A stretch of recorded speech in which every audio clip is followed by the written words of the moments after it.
سلام دوستان، بعد از مدت هاست که من یک پست صوتی تصویری برای شما میگذارم. موضوع این پست استراتژی سایبری رژیم جمهوری اسلامی و رضا پهلوی و سلطنت طلبها در فضای مجازی دارند بر هر دو بر علیه مبارزین واقعی ملت ایران که برای بهروزی ملت ایران مبارزه می کنند. از جمهوری اسلامی آغاز می کنم. البته این دو استراتژی سلطنت طلبها و استراتژی جمهوری اسلامی روی هم افتاده، یعنی منافع هر دو گروه به صورت همپوشانی در آورده این دو استراتژی و این دو خط راهبردی در پروپاگاندای سایبری این دو گروه رو، آنچنان که تو گمان میکنی هر دو یکی هستند و یا اینکه یکی در طرفداری از دیگری و نوکری دیگری و دیگری هم در نوکری اون یکی کار میکنند. البته با جنگی که شروع شد، در پایان جنگ باید ببینیم چه اتفاقی میفته. من فعلا به قبل از جنگ و رویکردهای اینها به قبل از جنگ و همپوشانی استراتژی اینها به قبل از جنگ برمیگردم. این البته شما امکان داره بگید که چرا تو به قبل از جنگ برمیگردی؟ چرا به عقب برمیگردی؟ جلو رو پیش بینی کن. من به شما خواهم گفت این کاری که این دو کردند در مدت قبل از جنگ و این همپوشانی استراتژیکی که با هم دیگه داشتند و همکاری استراتژیکی که با هم داشتند در جریان پروپاگاندا، این به عنوان یک درس بسیار جالب اصلا میتونه به عنوان تز دکترا در علوم سیاسی بررسی بشه و روش کار بشه. خیلی خیلی جالب بود، خیلی جالب بود این همپوشانی و چرایی این همپوشانی. من خیلی سریع میگم و مسئله رو تمام میکنم، وقتتون رو نمیگیرم. ببینید دوستان، از جمهوری اسلامی آغاز میکنیم. جمهوری اسلامی گروه کثیری رو در اینترنت درست کرد برای این که گروه اینترنتی پروپاگاندا در فضای مجازی ایجاد کرد. شاید بیش از 15,000 20,000 نفر اینها رو ریخت توی فضای مجازی برای اینکه خودشون رو سلطنت طلب معرفی کنند با دو هدف. و اینها یعنی اصلا مأموریتشون و مسئولیتشون این بود که از اسرائیل دفاع کنند، از رضا پهلوی دفاع کنند و به مبارزین فحش‌های بسیار رکیک، این ببینید نمال جمهوری اسلامی ها، فحش‌های ناموسی و بسیار رکیک بدن به مبارزین اصیل. چرا این کارو میکردن؟ دو هدف. هدف اول این که به مردم و به قشر خاکستری بگن ببینید مخالفین ما چه لجن‌هایی هستن، بوی گندشون رو احساس میکنید. این هدف اولیشون بود که قشر خاکستری رو از صحنه بیرون کنن. هدف دومشون این بود که مبارزین راستین ملت رو از نظر روانی فرسوده کنن و از فضای مبارزه و از فضای مجازی اینها رو پوش کنن به بیرون، یعنی بیرون کنن.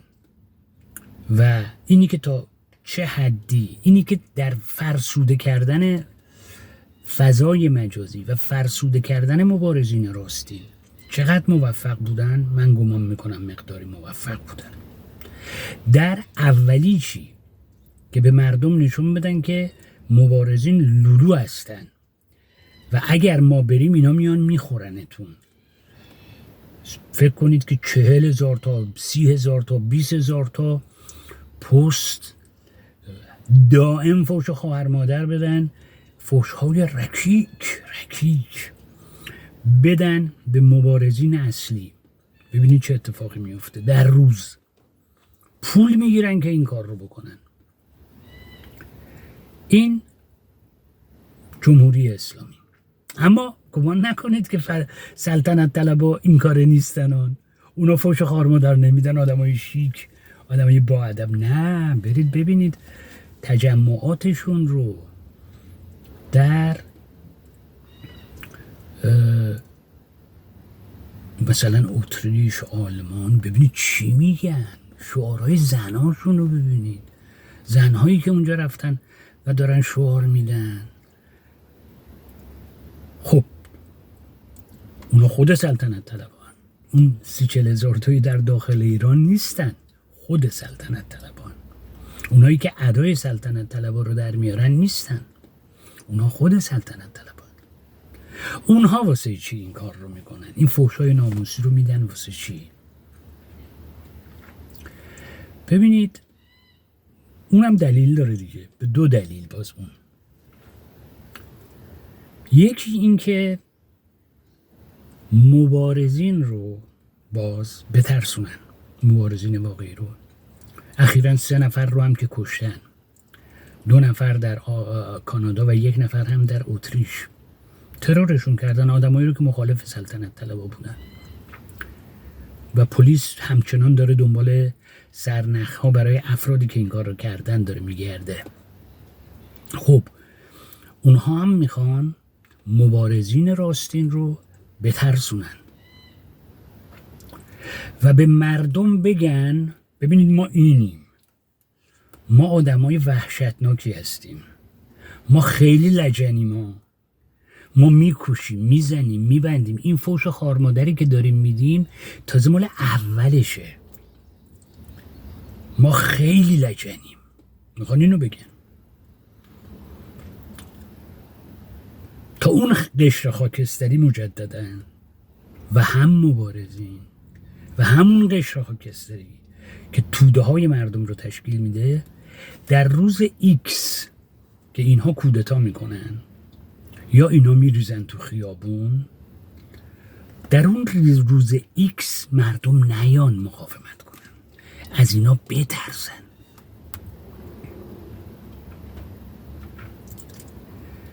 ببینید شما میگید مگه میشه یه جریانی که مخالفه این نیاز به پایگاه مردمی داره؟ نه، همین نشون میده که اینا اصلا روی پایگاه مردمی فکر نمی کنن. اینا نیاز به پایگاه مردمی ندارن. منبع قدرت برای اینها و منبع رسیدن به قدرت برای اینها اسرائیل، آمریکاست. اینا تکیه به قدرت‌های خارجی دارن و فکر میکنن که باید از طریق قدرت‌های خارجی بیان سر کار. شما میگید اینها مگر فکر نمیکنن به پایگاه مردمی؟ نه، فکر نمیکنن. اصلا رو پایگاه مردمی اصلا فکر نمیکنن، بلکه به فکر اینن که در روز موعود که اینها قدرت رو بگیرن مردم فرار کنن از اینا، بشینن تو خونه هاشون. اینها به قدرت خارجی متکی هستن. مگه در 28 مرداد برای کودتای 28 مرداد اینها مگه نیاز به پایگاه مردمی داشتن و روی پایگاه مردمی فکر میکردن؟ هرگز. تکیه به قدرت خارجی. آمریکا و انگلیس هم اینا رو آوردن سر کار. حالا باز هم همون کار رو میخوان بکنن. برای آمریکا و انگلیس و 28 خردادی ها مهم این بود که طرفدارای مصدق نیان تو خیابون، طرفدارای مصدق بترسن از اینا. یه مش فواحش شهر نو. شما اینی که دارم میگم، اونایی که نخوندن برن بخونن و یا از پدر مادراشون که در اون زمان، پدر بزرگ مادر بزرگاشون که در اون زمان بودن برن سوال کنن. کودتای 28 مرداد به وسیله فواحش شهر نو، جاکش های شهر نو که افرادی بودن مثل طیب و شعبون بیمخ و لاتای دیگه، لات و لوتای شهر رو جمع کردن، بهشون پول دادن، فواحش شهر نو رو بهشون پول دادن و خانم ملکه اعتزادی، برید این رو سرچ کنید که ملکه اعتزادی کیه، در گوگل سرچش کنید، اینها رو بسیج کرد و آوردشون توی خیابون و با یه گروه قلیل و اندک به اضافه ارتشی ها کودتا کردن و با سر دادن اون فواحش میگفتن جاوید شاه. جاوید شاه اینطوری که خانواده های ما برای ما گفتن و بعد هم الان هم توی فضای مجازی اون شعارها هست، اون فیلم هایی که از اینها گرفتن هست. شعار جاوید شاه توسط اولین بار تو شهر نو در اومد. خانم ملکه اعتزادی، پری بلنده، اینا بودن که اولین بار گفتن جاوید شاه. علا کل حال سلطنت طلب ها هم این کار رو دارن میکنن برای همین استراتژی که بگن که ما خیلی بدیم، مواظب خودتون باشید. در روز موعود اگر هر کدومتون یک قدم در مقابل ما بیستید میکشیمتون. ببینید ما اینقدر لجنیم. البته اینو گفتن، اون بارها گفتن که میکشیمتون، اگر کسی در مقابل ما مقاومت کنه میکشیمش. بله، و بعد هم البته همون استراتژی باز رژیم، فرسوده کردن نیروهای واقعی مبارز که هر کسی که میاد حرفی بزنه توی فضای مجازی سعی میکنن نابودش کنن، تخریبش کنن، اصلا یه کاری بکنن که فرار کنه، اصلا یه کاری کنن که بگه دیگه من نمیام. این دو استراتژی رو دارم میخواست براتون توضیح بدم. من از نظر یه فرد آکادمیک که علوم سیاسی رو میدونه هر دو استراتژی رو تحسین میکنم. یعنی اون کسانی که این استراتژی ها رو تهیه کردن و دادن به سربازاشون که اجرا کنن، واقعا هوشمندانه این کارو کردن. من به هوششون ایول میگم. انشالله تا کلیپ بعدی.